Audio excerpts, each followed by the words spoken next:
السلام علیکم ورحمۃ اللہ وبرکاتہ۔ بسم اللہ الرحمن الرحیم، الحمد للہ وکفیٰ وسلام علی عبادہ الذین اصطفیٰ، اما بعد فاعوذ باللہ من الشیطان الرجیم، بسم اللہ الرحمن الرحیم۔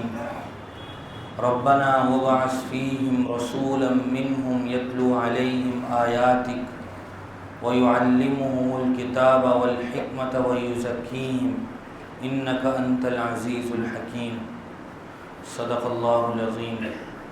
وقال النبی صلی اللہ علیہ وسلم ان تعبد اللہ کأنک تراہ فإن لم تکن تراہ فإنہ یراک، او کما قال صلی اللہ علیہ وسلم۔ محترم سامعین و ناظرین، اللہ تبارک و تعالی نے جناب نبی کریم صلی اللہ علیہ وسلم کو جس عظیم مقصد کی خاطر مبعوث فرمایا تھا وہ ہم سب جانتے ہیں کہ اللہ کا پیغام بندوں تک پہنچانا۔ یہ جناب نبی کریم صلی اللہ علیہ وسلم کی بعثت کا، آپ کی رسالت کا سب سے اہم فریضہ اور سب سے بڑا مقصد تھا، اور اس مقصد کی آبیاری میں اور اس مقصد کی تکمیل میں جناب نبی کریم صلی اللہ علیہ وسلم نے دن رات ایک کیے رکھا، رات کو، دن کو، اور ہر وقت آپ صلی اللہ علیہ وسلم نے اس فریضے کو انجام دیا۔ اسی لیے ہم سب یہ بات بھی بخوبی جانتے ہیں کہ جب حضور اکرم صلی اللہ علیہ وسلم حجۃ الوداع کے موقع پر اپنا خطبہ ارشاد فرما رہے تھے تو آپ نے صحابہ کرام کے بہت بڑے مجمع سے یہ سوال کیا تھا، کیا میں نے اپنا پیغام آپ تک پہنچا دیا جو اللہ تعالیٰ نے مجھے دیا ہے؟ تو صحابہ کرام نے اس کے جواب میں صرف یہ نہیں کہا تھا کہ آپ نے اپنا پیغام پہنچا دیا، بلکہ آپ نے اس کا حق ادا کر دیا۔ اور ہم سب جناب نبی کریم صلی اللہ علیہ وسلم کی شب و روز کی محنتوں، مشقتوں اور جد و جہد کی داستانوں کو جانتے ہیں کہ آپ نے اس عظیم پیغام کو پہنچانے کے لیے انتھک محنتیں کی، جانفشانی کے ساتھ آپ نے اس عظیم خدمت کو سر انجام دیا۔ جناب نبی کریم صلی اللہ علیہ وسلم کی اللہ تبارک و تعالی نے کچھ مختلف ذمہ داریوں کو اس آیت میں بیان فرمایا ہے جو تلاوت کی گئی۔ پہلے پارے کی آیت ہے، اللہ تعالیٰ فرماتے ہیں بلکہ حضرت ابراہیم علیہ السلام کی دعا کو ذکر فرمایا ہے جس میں حضور کی وہ تمام تر ذمہ داریاں گویا ذکر کی گئی ہیں۔ حضرت ابراہیم علیہ السلام نے اللہ تبارک و تعالیٰ سے بہت ساری دعائیں کی ہیں، ان میں ایک اہم دعا یہ بھی تھی، ربنا وابعث فیہم رسولا منہم یتلو علیہم آیاتک ویعلمہم الکتاب والحکمۃ ویزکیہم انک انت العزیز الحکیم، کہ میرے پروردگار تو ان میں سے ایک آدمی ان کے پاس ایک رسول بھیج، وابعث فیہم رسولا منہم، جو انہی میں سے ہو، یعنی مکہ والوں میں سے ہو، جس کا کام یہ ہو کہ وہ تیری کتاب کی آیتوں کو پڑھ کر سنائے، لوگوں کو حکمت کی تعلیم دے اور لوگوں کے نفوس کا اور قلوب کا، دلوں کا تزکیہ کرے۔ یہ تین بنیادی باتیں حضرت ابراہیم علیہ السلام نے اپنی اس دعا میں اللہ تعالیٰ سے مانگی ہیں، اور یہ تینوں ہی دعا گویا قبول ہوئی بارگاہ خداوندی میں۔ سب سے پہلے تو جناب نبی کریم صلی اللہ علیہ وسلم کی پیدائش ہوئی، اور پھر آپ صلی اللہ علیہ وسلم نے بقیہ ذمہ داریوں کو ادا فرمایا۔ بلکہ بسا اوقات حضور اکرم صلی اللہ علیہ وسلم یہ بات ارشاد فرمایا کرتے تھے کہ میں اپنے باپ حضرت ابراہیم علیہ السلام کی دعا، حضرت عیسیٰ علیہ السلام کی بشارت اور اپنی والدہ ماجدہ حضرت آمینہ کے خواب کا مظہر ہوں۔ حضرت ابراہیم کی دعا تو ہمیں پتہ چل گئی، حضرت عیسیٰ علیہ السلام نے بھی اپنے قوم کے لوگوں کو ایک بشارت دی تھی جس کا تذکرہ اللہ تعالیٰ نے 28ویں پارے میں سورہ صف میں فرمایا ہے، وَمُبَشِّرًا بِرَسُولٍ يَأْتِي مِن بَعْدِ اسْمُهُ احمد۔ حضرت عیسیٰ علیہ السلام نے اپنی قوم کے لوگوں سے کہا تھا کہ میں تمہیں خوشخبری سناتا ہوں کہ میرے بعد ایک نبی آئے گا جس کا نام احمد ہوگا۔ حضرت عیسیٰ علیہ السلام کی یہ بشارت بھی پوری ہوئی، اور حضرت آمینہ نے بھی ایک خواب دیکھا تھا جب وہ حاملہ تھی، جب وہ پریگننسی کے دور سے گزر رہی تھی تو انہوں نے خواب دیکھا تھا، اور وہ خواب یہ تھا کہ ان کے پیٹ سے، بطن مبارک سے ایک روشنی نکلی جس کے نتیجے میں شام کے محلات بلند و بالا وہ روشن ہو گئے۔ اور اس دعا کا اور اس خواب کا بھی گویا حضور اکرم صلی اللہ علیہ وسلم مظہر ثابت ہوئے کہ حضور اکرم صلی اللہ علیہ وسلم کے ساتھیوں اور آپ کے خادموں نے اور آپ کے سچے جانثاروں نے یہ خواب سچ کر دکھایا کہ حضور اکرم صلی اللہ علیہ وسلم کے زمانے میں کچھ ملک اور پھر آپ کے بعد بطور خاص حضرت ابوبکر، حضرت عمر کے دور میں یہ سب ممالک شام کے بطور خاص اسلام کے زیر نگیں آئے، وہاں اسلام کا جھنڈا لہرایا، مسلمانوں کی طاقت وہاں سامنے سب کے سامنے ظاہر ہوئی۔ یہ وہ بات ہے جو حضور اکرم صلی اللہ علیہ وسلم نے بیان فرمائی تھی۔ سب سے پہلی بات حضرت ابراہیم علیہ السلام نے دعا مانگتے ہوئے جو کہی تھی وہ یہ تھی کہ ایک ایسا رسول بھیج جو تیری آیتوں کو لوگوں کے سامنے پڑھ کر سنائے۔ اسی لیے حضور اکرم صلی اللہ علیہ وسلم نے قرآن کریم کو صحابہ اکرام کے سامنے پڑھ کر سنایا، اور ایسا سنایا جیسا پڑھے جانے کا حق ہے۔ صحابہ اکرام رضوان اللہ تعالی علیہ مجمعین نے بھی پھر اس بات کو بخوبی سمجھا اور خوب قرآن مجید کی تلاوتیں کی۔ قرآن کریم کے الفاظ کی محض تلاوت کرنا، اس کے معنی و مفہوم کو سمجھے بغیر، یہ بھی باعث ثواب ہے اور خیر و برکت کا سبب ہے۔ دنیا والے کچھ بھی کہتے رہیں کہ بغیر سمجھے پڑھنے سے کیا فائدہ ہوتا ہے، طوطے کی طرح رٹنے سے کیا فائدہ ہوتا ہے، لیکن قرآن کریم اس دھرتی اور اس کائنات کی وہ واحد عظیم مقدس کتاب ہے کہ جس کے الفاظ کو بغیر سمجھے پڑھنا بھی باعث ثواب ہے۔ اسی لیے دنیا میں ایسے لوگوں کی زیادہ تعداد ہے مسلمانوں کی جو سمجھتے کم اور قرآن کریم کے الفاظ کی تلاوت ثواب کی نیت سے کرتے ہیں، اور اللہ تبارک و تعالیٰ ان پر اپنے طرف سے انوار و برکات نازل فرماتے ہیں۔ تو یہ صرف قرآن مجید کی خصوصیت ہے۔ صحابہ اکرام رضوان اللہ تعالی علیہ مجمعین میں سے کچھ ایسے تھے جو روزانہ قرآن کریم کے الفاظ کی تلاوت کر کے مکمل کیا کرتے تھے، کچھ ایسے تھے جو 2 دن میں کیا کرتے تھے۔ 3 دن کا معمول تو بہت مشہور ہے، اور قرآن کریم میں 7 منزلوں میں اس کو تقسیم کرنا یہ تو اس بات کی واضح علامت اور نشانی ہے کہ 7 دنوں میں تو قرآن کریم کے پڑھنے کا معمول ہمارے دور میں بھی ہے، اور ہم سے پہلے جو بزرگان دین اور سلف صالحین گزرے ہیں ان کا تو یہ خاص معمول تھا۔ لہذا حضور اکرم صلی اللہ علیہ وسلم کی یہ جو بنیادی ذمہ داری تھی، اس میں حضور اکرم صلی اللہ علیہ وسلم کی یہ ذمہ داری پائے تکمیل تک ہوتے ہوئے ہمیں صاف نظر آتی ہے۔ اور پھر دوسری بات اس آیت کا جو حصہ ہے، وَابْعَثْ فِيهِمْ رَسُولًا مِّنْهُمْ يَتْلُو عَلَيْهِمْ آيَاتِكَ وَيُعَلِّمُهُمُ الْكِتَابَ وَالْحِكْمَةَ۔ دوسری بات یہ ہے کہ وہ رسول لوگوں کو کتاب اور حکمت کی تعلیم دے۔ کتاب سے مراد تو قرآن کریم ہے، اور حکمت سے مراد مفسرین صحابہ کے مطابق حضور اکرم صلی اللہ علیہ وسلم کی سنتیں اور حضور اکرم صلی اللہ علیہ وسلم کے ملفوظات ہیں۔ یہ بھی حضور اکرم صلی اللہ علیہ وسلم کے جو سنتیں ہیں صحابہ اکرام نے ان پر بھی بدرجہ اتم عمل کر کے دکھایا، اور یہ دونوں ہی باتیں ضروری ہیں انسان کی ہدایت اور رہنمائی کے لیے۔ ہم اس کو اگر مثال سے سمجھنا چاہیں تو اس طرح سمجھ سکتے ہیں کہ جب کوئی کمپنی اپنا کوئی پروجیکٹ لانچ کرتی ہے، یا یہ کہ وہ اپنا کوئی پروڈکٹ تیار کر کے مارکیٹ میں بھیجتی ہے،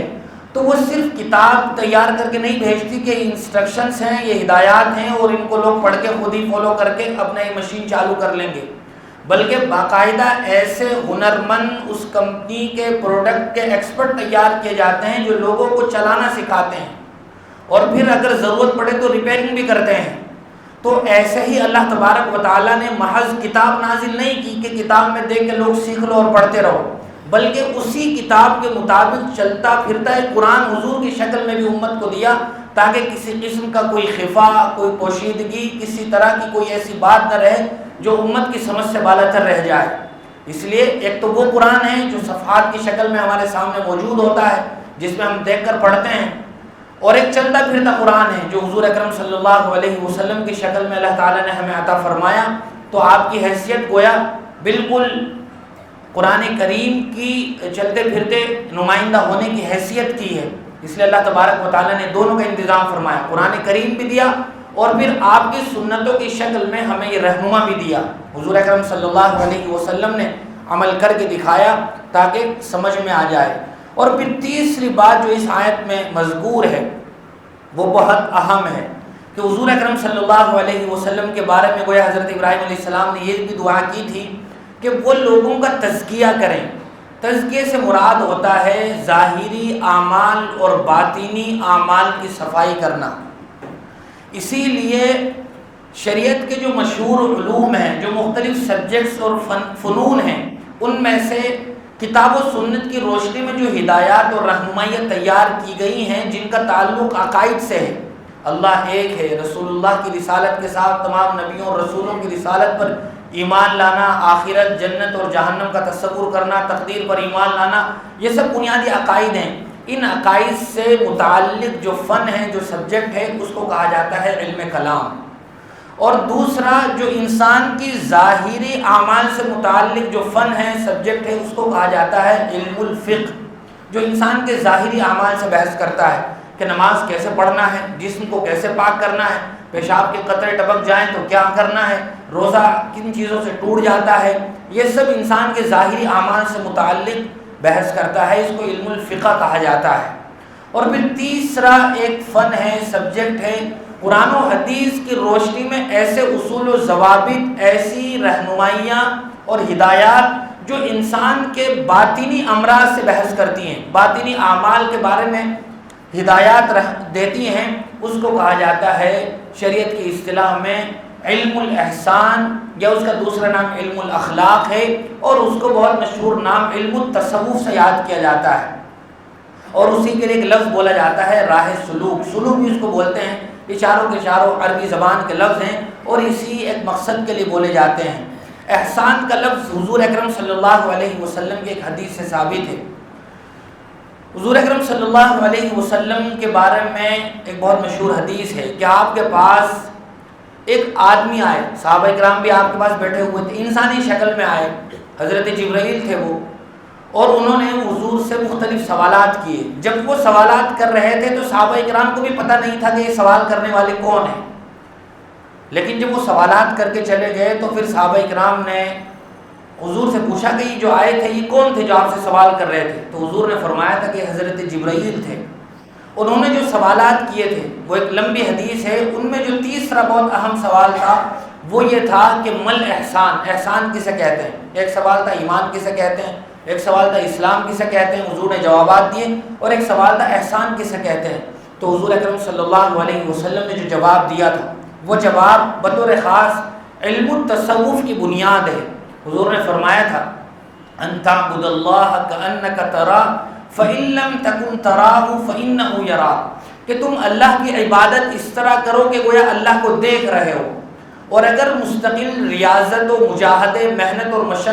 مشقت کے بعد بھی یہ درجہ حاصل نہ ہو سکے تو کم از کم اتنا تو ہو ہی جائے کہ ہم جو عبادت کر رہے ہیں، جو عمل کر رہے ہیں، اس میں استعدار ہو جائے کہ اللہ تبارک و تعالی ہمیں دیکھ رہا ہے۔ اس کو تصوف کی بنیاد کہا جاتا ہے حدیث میں، اور اللہ تبارک و تعالیٰ نے، اور یہ حاصل ہوتا ہے جب آدمی باقاعدہ مسلسل محنت کرتا ہے۔ دنیا میں کوئی بھی چیز بغیر سیکھے حاصل نہیں ہوتی ہے، حتیٰ کہ پنچر لگانے کے لیے بھی آدمی سیکھتا ہے، کسی اپنے استاد کے پاس وقت گزارتا ہے۔ بال کاٹنا کیسے ہے اس کے لیے باقاعدہ کورس آج کل ہو رہے ہیں، اور اس کے لیے آدمی لمبا چوڑا وقت دیتا ہے۔ تو اتنے چھوٹے چھوٹے کام بھی جب بغیر سیکھے نہیں ہو سکتے، کسی استاذ کی صحبت میں رہے بغیر،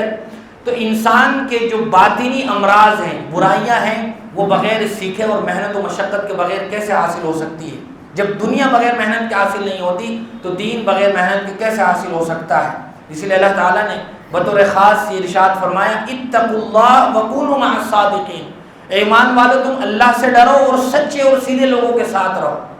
اور اسی طرح حضور اللہ تعالیٰ نے فرمایا اولئک الذین صدقوا واولئک هم المتقون، کچھ صفات بیان فرمائے اور فرمایا یہ وہ لوگ ہیں جو تقوی والے ہیں اور جو سچے ہیں۔ اسی طرح اللہ تعالیٰ نے سورہ فاتحہ میں ہم ہر نماز میں تلاوت کرتے ہیں، اس میں فرمایا اہدنا الصراط المستقیم، اے اللہ تو ہمیں سیدھے راستے پر چلا۔ وہ سیدھا راستہ کون سا ہے؟ تو اللہ تعالیٰ نے مثال کے ذریعے سے سمجھایا، صراط الذین انعمت علیہم، کہ ان لوگوں کا راستہ جن پر ہم نے انعام کیا ہے، یعنی اللہ تعالیٰ نے جن پر انعام کیا ہے، نہ کہ ان لوگوں کا راستہ غیر المغضوب علیہم ولا الضالین، جن پر اللہ کا غضب اور غصہ نازل ہوا ہے، یعنی یہود و نصارہ بطور خاص، اور راہ حق سے بھٹک کر چلنے والے لوگ۔ اور پھر 7ویں پارے میں ایک آیت ہے، اولئک الذین مع اللہ انعم اللہ علیہم من النبیین والصدیقین والشہداء والصالحین، یہ وہ لوگ ہیں جو اللہ تعالیٰ کے برگزیدہ بندے ہیں، مقبول ہستیاں ہیں۔ تو ایسے لوگوں کی صحبت اختیار کرنے کا اللہ تعالیٰ نے حکم دیا کہ ان کے ساتھ رہ کر، ان کی خدمت میں کچھ وقت گزار کر اپنے نفس کی اصلاح کی جائے۔ جیسے آج کل کے زمانے میں بہت سارے لوگ اپنا طبی معائنہ کرواتے ہیں، جس کو آپ میڈیکل چیک اپ کہتے ہیں۔ بہت سارے لوگ تو ضرورت نہیں ہوتی تب بھی روٹین چیک اپ کرواتے ہیں کہ کہیں کولیسٹرول تو بڑھ تو نہیں گیا، کہیں فیٹی لیور تو نہیں بڑھ گیا، کہیں کوئی دوسرا مرض تو پیدا نہیں ہو گیا۔ باقاعدہ ماہانہ یا سالانہ لوگ چیک اپ کرواتے ہیں، حالانکہ اس سے کہیں زیادہ ضروری ہے کہ انسان اپنے باطنی امراض کا ٹیسٹ کرتا رہے اور اپنی اندرونی بیماریوں کے بارے میں محاسبہ کرتا رہے کہ کہیں میرے اندر تکبر تو پیدا نہیں ہو گیا، کہیں میرے اندر بغض تو پیدا نہیں ہو گیا، کہیں میرے اندر حسد تو پیدا نہیں ہو گیا، کہیں میں دوسرے سے بلا وجہ چڑھنے تو نہیں لگا، میں چغل خوریہ تو نہیں کر رہا ہوں، میں دوسروں سے جلن تو نہیں رکھ رہا ہوں۔ یہ وہ باطنی امراض ہیں جو جسمانی امراض سے زیادہ خطرناک ہے ایک مومن کے لیے،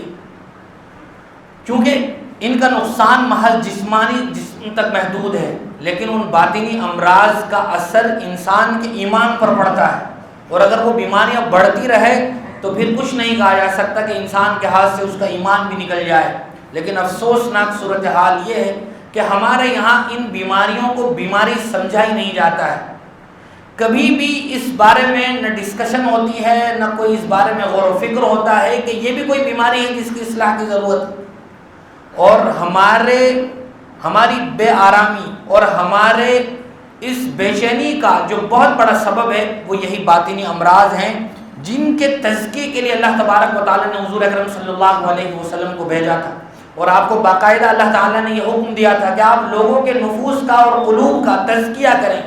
تاکہ جو جسمانی امراض کے ساتھ ساتھ باطنی امراض ہیں وہ بھی ختم ہو جائیں۔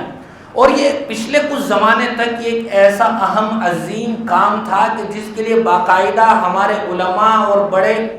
لمبے لمبے سفر کیا کرتے تھے، اور کسی خاص عالم دین یا بزرگ کے ہاتھ میں اپنا ہاتھ دے دیا کرتے تھے کہ میں آپ کے حوالے ہوں، آپ کو میری اصلاح کرنی ہے،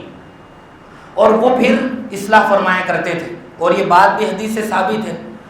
بیعت کی 3 قسمیں ہیں۔ جب کوئی آدمی کسی بزرگ کے پاس جاتا ہے کہ مجھے اپنے نفس کی اصلاح کرنی ہے، اپنی باطنی بیماریوں کو دور کرنا ہے، تو عام طور سے وہ اپنے سے بیعت کرتے ہیں۔ بیعت کسے کہا جاتا ہے؟ بیعت عام اور سمپل لفظوں میں کہا جائے تو اپنے آپ کو کسی شیخ کامل اور پیر طریقت کے حوالے کر دینا کہ میں آپ سے قرآن و حدیث کے مطابق اصلاح چاہتا ہوں۔ حضور اکرم صلی اللہ علیہ وسلم نے بھی اس طرح بیعت فرمایا۔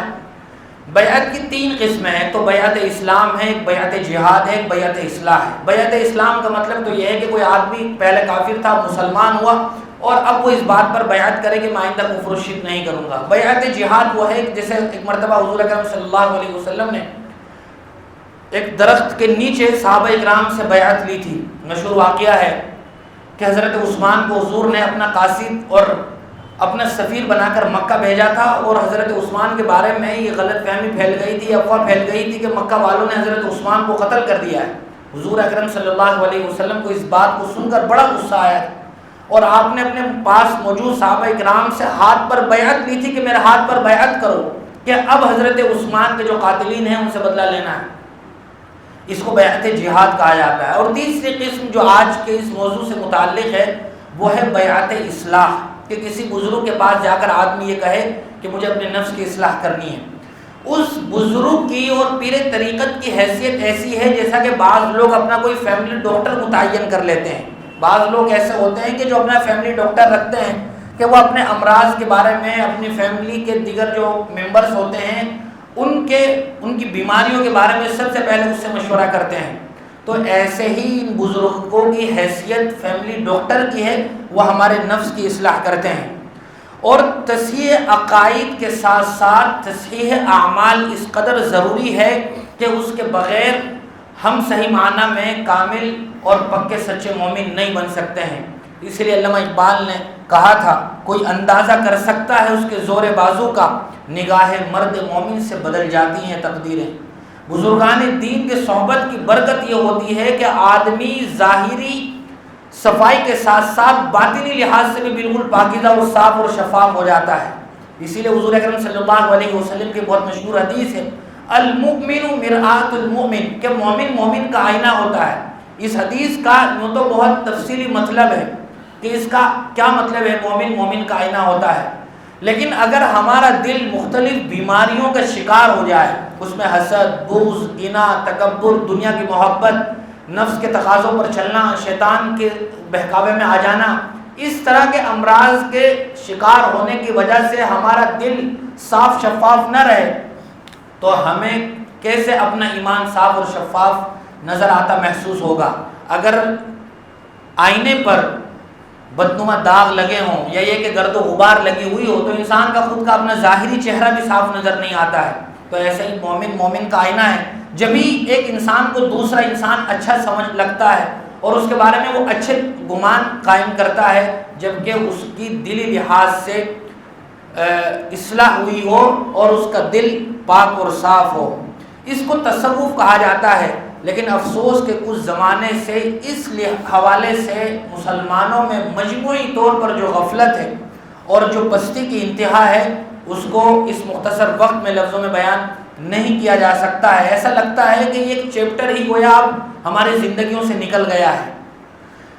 اور اس کے علاوہ بگاڑ یہ ہوا ہے کہ تصوف اور صوفیزم کے نام پر جو کچھ ہمارے معاشرے میں خرافات اور بدعات پھیل گئی ہیں، ان کا شکار بہت سارے لوگ نظر آ رہے ہیں۔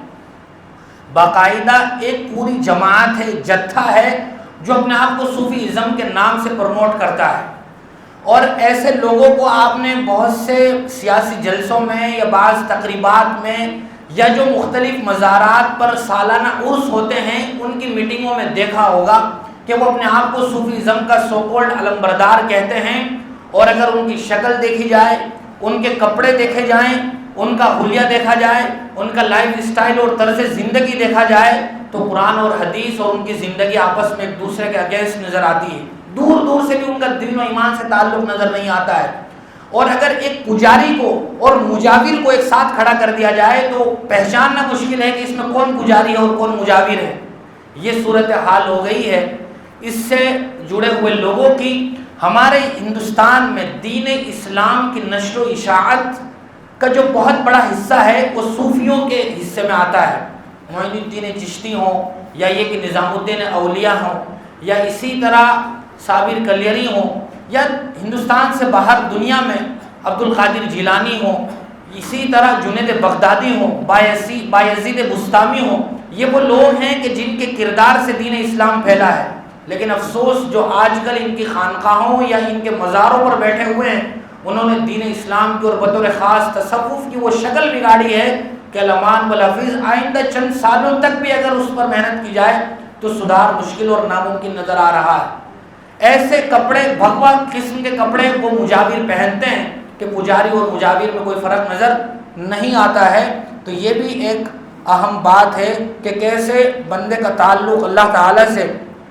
صحیح ہو جائے، نماز روزے کا آدمی پابند ہو جائے، اعمال صالحہ کا خوگر ہو جائے، سنت رسول کی اتباع اور پیروی ہو جائے، خوف خدا، محبت الہی اور خدمت خلق پر انسان گامزن ہو جائے۔ یہ بھی ہماری لائف کا ایک بہت اہم چیپٹر ہے جو ہماری زندگیوں سے نکل گیا ہے۔ اللہ تعالیٰ مجھے بھی آپ کو بھی اپنے نفس کی اصلاح کی توفیق نصیب فرمائے۔ وآخر دعوانا الحمدللہ رب العالمین۔